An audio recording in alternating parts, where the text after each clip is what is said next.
वत्स Gemini हाँ गुरुजी।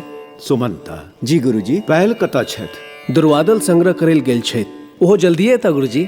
अच्छा, एही नदी के देख रहल छियै? हिनकर नाम गौतमी छै। हिनका महर्षि गौतम आनने छलाह।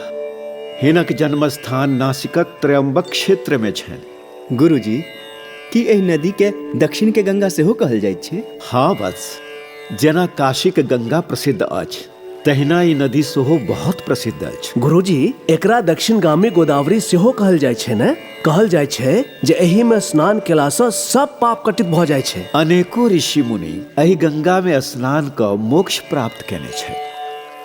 हाँ गुरुजी, कहल जाइ छै जे एही नदी में स्नान केला सँ गंगा स्नान करे के फल भेटै छै। ई बात सत्य छै ने गुरुजी?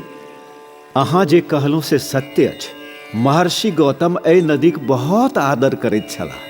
आओ हमहूँ सब एही नदी में स्नान हाँ करी। गुरुजी।